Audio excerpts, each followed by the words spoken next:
Friends చూడండి, నేను ఒక సింపుల్ ప్రాబ్లం చెప్తాను. మనం ఎప్పుడైతే రైట్ సైడ్ ఇండికేటర్ వేస్తామో రైట్ సైడ్ ఇండికేటర్ వేసినప్పుడు ఇండికేటర్ అనేది పర్ఫెక్ట్గా అవుతుంది. అదే విధంగా లెఫ్ట్ సైడ్ వేసినప్పుడు లెఫ్ట్ సైడ్ ఇండికేటర్ అనేది రావట్లేదు.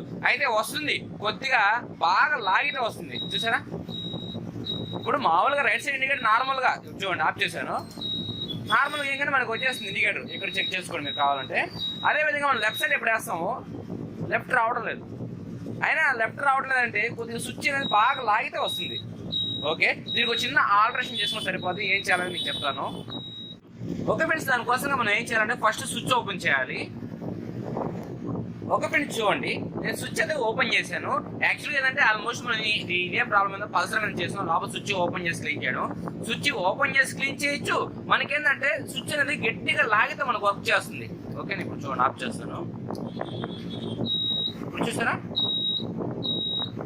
ఇండికేటర్ రావలేదు. చూసారా ఇండికేటర్ వస్తుంది, అయితే మనకి స్విచ్ అనేది లాంగ్ వరకు ప్రెస్ కావట్లేదు. అందుకని దానికి ఏం చేయాలంటే ఈ మూల ఉంది కదా మీకు కొద్దిగా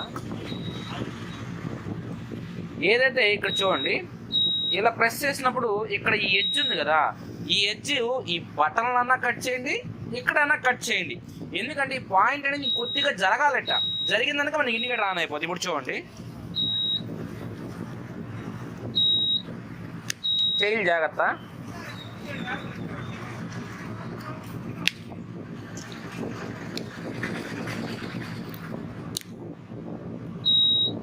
యాక్చువల్గా స్విచ్ ఓపెన్ చేయాల్సిన అవసరం లేదు, మనం పోసేటప్పుడు కొద్దిగా అడ్డం వస్తుంది. అందుకని ఓపెన్ చేసుకుంటే బాగుంటుంది. ఇలా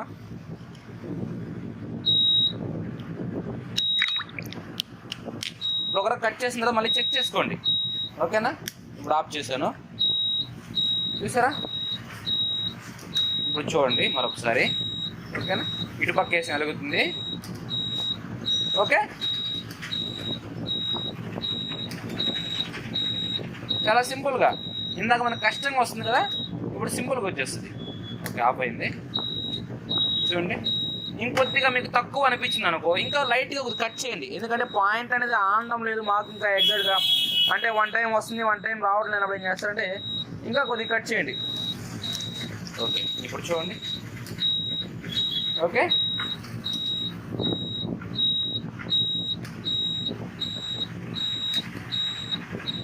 పర్ఫెక్ట్. ఇక్కడ చెక్ చేసుకోండి మీరు.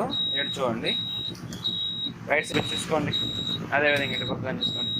ఇది ప్రాబ్లం అనేది ఎందుకు క్రియేట్ అవుతుంది అంటే మనం వర్షానికి అలాగే పెట్టించినప్పుడు లేదా వాటర్ వాష్ చేసినప్పుడు లోపల డీజిల్ కొట్టిపోయినా సరే ఇలాంటి ప్రాబ్లమ్స్ క్రియేట్ అవుతుంటాయి. కంపల్సరీగా ఏంటంటే వాటర్ వాష్ చేయించినప్పుడు లోపల డీజిల్ స్ప్రే చేయించండి. ఈ స్విచ్లో కానీ ఈ స్విచ్లో కానీ ఈ స్విచ్లో కానీ లోపల డీజిల్ స్ప్రే చేపిస్తే లోపల ఉన్న పాయింట్ అనేది రెస్ట్ పట్టుకుని ఉంటాయి. రెస్ట్ పట్టడం వల్ల ఈ ప్రాబ్లమ్స్ అనేది మనకి క్రియేట్ అవుతూ ఉంటాయి.